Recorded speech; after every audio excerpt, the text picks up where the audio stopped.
Bonsoir Jennifer. Bonsoir David, bonsoir à tous. À l'origine de cette découverte, il y a donc un couple. De qui s'agit-il? Eh bien, c'est une histoire, vous l'avez dit, digne des époux Curie, celle d'un couple de chercheurs allemands, enfants d'immigrés turcs, fondateurs de start-up et pionniers de l'immunothérapie. Lui s'appelle Ugur Şahin, le voilà, en vélo, basket et jean arrivant à son laboratoire. Ce chercheur de 55 ans est né en Turquie, à Iskenderun, et arrivé à l'âge de 4 ans en Allemagne grâce à son père, venu travailler à l'usine Ford de Cologne dans les années 70. À l'époque, il est Gastarbeiter, travailleur invité.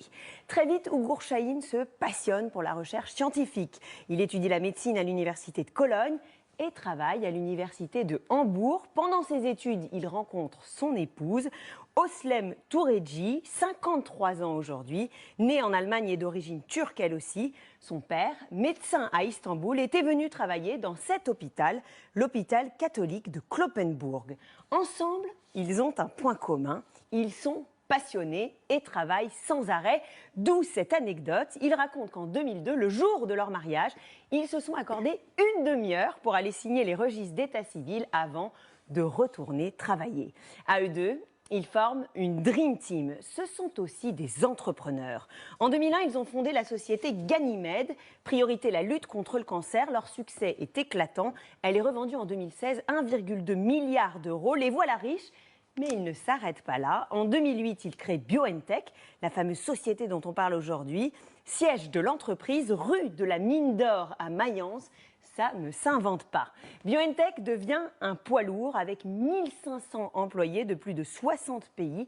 Parmi ces employés, plus de la moitié sont des femmes. Ça vaut le coup d'être mentionné. Mais Jennifer, comment en sont-ils arrivés à trouver ce vaccin? La question mérite d'être posée car leur priorité était à la base de trouver une réponse immunitaire au cancer.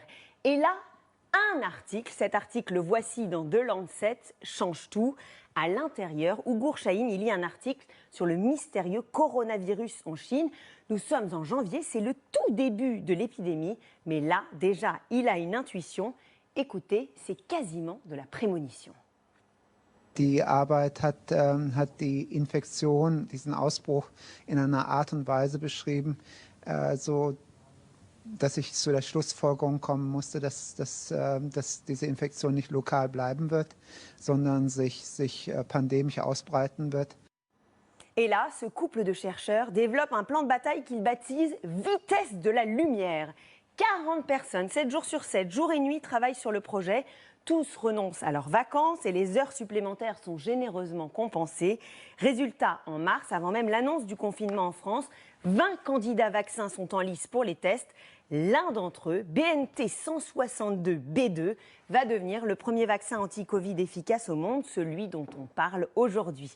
Et dans cette course contre la montre, eh bien, le couple n'a cessé d'anticiper, envisageant déjà la fabrication du potentiel vaccin. En février, ils se sont donc alliés à Pfizer pour aller plus vite dans la production. Aujourd'hui, Forbes affirme que le couple est devenu potentiellement milliardaire, mais Ugur Şahin et Özlem Türeci ont le triomphe modeste. Ils n'ont pas réagi depuis l'annonce triomphante d'hier. Mais on sait qu'ils ont quand même promis au PDG de Pfizer, Albert Bourla, d'origine grecque, que si le vaccin arrivait à être commercialisé dans les délais impartis, alors il célébrerait cela à coups de raki, cet alcool anisé qui est très populaire dans leurs deux pays d'origine. À votre santé, Jennifer. Merci beaucoup. Moi, je trouve que c'est